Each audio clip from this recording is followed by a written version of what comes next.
Aku kan pembukaan aku kan.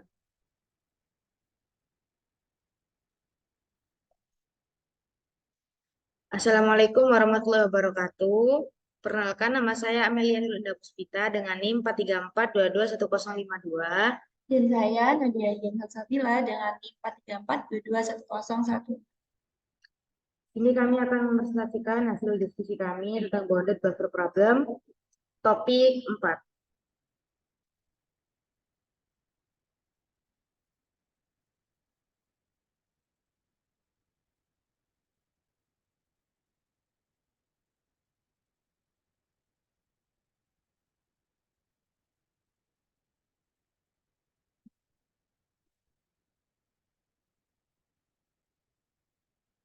Nah, yang pertama yaitu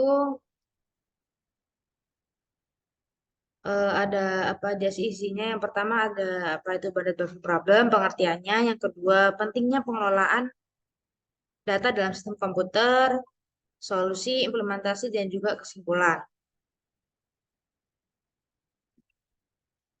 Nah, apa itu bounded buffer problem?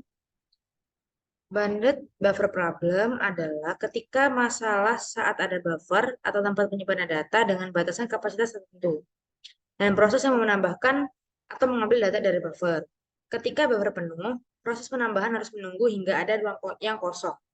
Sebaliknya, jika buffer kosong, proses pengambilan harus menunggu hingga ada data yang tersedia. Solusinya yaitu melibatkan teknik tertentu untuk mengatur akses ke buffer sehingga proses-proses ini berjalan dengan lancar dan aman. Nah, mengapa bounded buffer problem ini penting? Ketika buffer itu tidak dapat diatur dengan baik, ada beberapa dampak buruk yang mungkin terjadi. Yang pertama yaitu ada kehilangan data. Misalkan ada tempat penyimpanan data yang penuh. Nah, terus kita mau menambahkan data yang baru atau mencoba masukkan data yang baru. Nah, kalau misalkan tidak ada aturan yang mengatur ini, nah data baru tersebut bisa hilang atau data yang lama bisa tertimpa. Sama seperti jika kita mencoba menaruh barang yang ada dalam kotak yang sudah penuh, nah barang baru tersebut bisa hilang atau menidih barang yang sudah tersedia, yang sudah ada sebelumnya. Yang kedua yaitu ada penundaan proses. Ketika tempat penyimpanan itu penuh atau kosong, proses lain harus menunggu. Sama seperti pintu masuk ke ruangan yang sudah penuh, orang lain harus menunggu di luar sampai ada yang keluar. Ini bisa membuat proses di komputer menjadi lebih lambat dan mengganggu kerja komputer, terutama jika ada hal yang harus ditangani dengan cepat. Yang ketiga ada kegagalan sistem. Nah, kalau misalkan kita tidak segera memperbaiki masalah ini, sistem komputer bisa jadi akan bermasalah. Seperti halnya mobil yang tidak dirawat dengan baik, nah akhirnya bisa rusak atau berhenti berfungsi.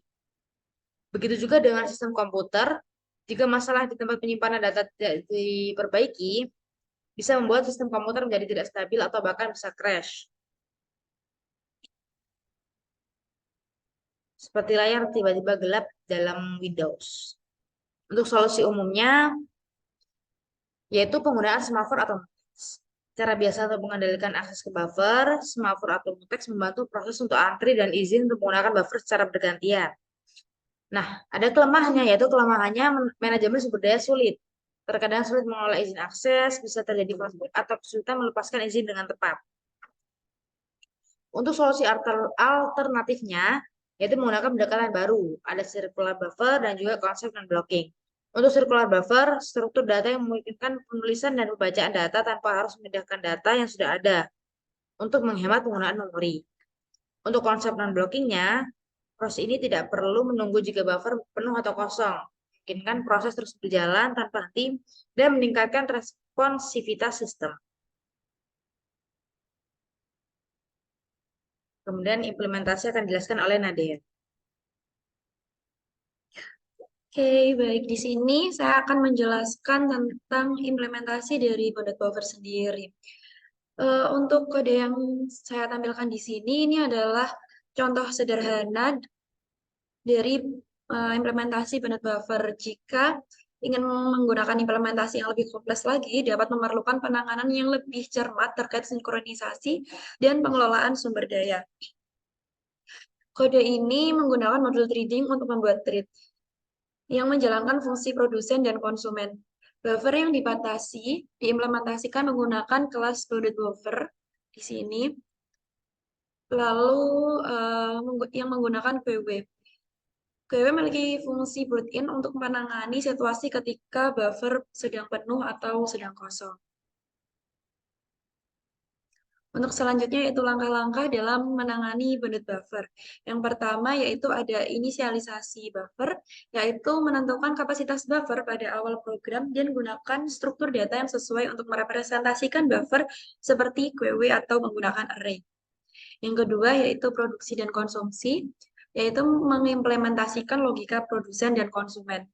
Yang ketiga ada sinkronisasi, yaitu memastikan pengaksesan buffer oleh produsen dan konsumen yang dilakukan secara sinkron. Yang keempat ada penanganan overflow dan underflow, yaitu memeriksa kondisi buffer penuh atau overflow dan buffer yang sedang kosong ya atau underflow. Yang kelima ada manajemen threat, yaitu memastikan untuk menangani kasus deadlock atau starvation yang mungkin terjadi.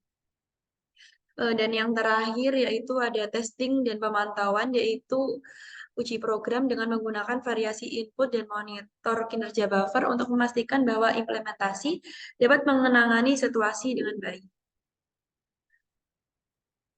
Yang selanjutnya itu yaitu pertimbangan performa solusi konvensional dan alternatif. Solusi konvensional dan alternatif sendiri untuk buffer dapat bervariasi ya, tergantung pada kebutuhan dan lingkungan aplikasi tertentu. Namun dalam umumnya kita dapat membandingkan performa kedua solusi ini berdasarkan beberapa kriteria umum, seperti kecepatan eksekusi, penggunaan sumber daya, dan keandalan. Dalam konteks ini, kita akan membandingkan solusi konvensional menggunakan thread dan solusi alternatif menggunakan proses terpisah. Yang pertama yaitu ada kecepatan eksekusi menggunakan solusi konvensional atau thread, yaitu komunikasi antar thread lebih efisien karena tidak perlu melewati pembatasan antar proses. Jika menggunakan solusi alternatif, maka pembuatan dan pengelolaan proses membutuhkan overhead lebih besar dibandingkan thread. Yang kedua, penggunaan sumber daya.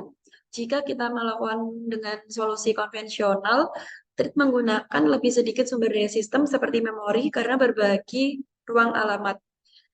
Jika kita menggunakan solusi alternatif, proses memerlukan lebih banyak sumber daya sistem karena memiliki ruang alamat yang terpisah-pisah. Dan yang terakhir yaitu ada keandalan. Jika menggunakan solusi konvensional berupa thread, kesalahan dalam satu thread dapat mempengaruhi keseluruhan dari aplikasi yang sedang kita rancang. Jika kita menggunakan solusi alternatif atau proses terpisah, kesalahan dalam satu proses tidak langsung mempengaruhi proses-proses yang lain. Sekarang yaitu tentang skalabilitas solusi. Skalabilitas solusi bounded buffer dapat bervariasi tergantung pada berbagai faktor seperti ukuran buffer, jumlah produsen dan konsumen, lingkungan runtime, dan jenis komunikasi. Solusi yang baik harus dapat beradaptasi dengan faktor yang sama. Implementasi yang baik harus mempertimbangkan mekanisme sinkronisasi yang efisien, manajemen sumber daya yang baik, dan kemampuan untuk menangani peningkatan beban kerja. Selain itu, pemilihan antara thread dan proses terpisah serta teknik lain seperti pembagian tugas dapat mempengaruhi skalabilitas solusi itu sendiri. Yang terakhir yaitu ada kesimpulan. Maka dari materi yang dapat kami sampaikan, kita dapat menarik kesimpulan, yaitu pemahaman tentang bounded buffer dan implementasinya memungkinkan pengembang untuk mengatasi tantangan sinkronisasi dalam lingkungan konkurensi dan memilih solusi yang sesuai dengan kebutuhan spesifik aplikasi. Solusi yang baik harus mempertimbangkan trade-off antara kecepatan eksekusi, penggunaan sumber daya, dan keandalan dalam konteks penanganan data yang bersifat asinkron. Mungkin itu saja yang dapat kami sampaikan. Kurang lebihnya kami mohon maaf. Kami akhiri. Wassalamualaikum warahmatullahi wabarakatuh.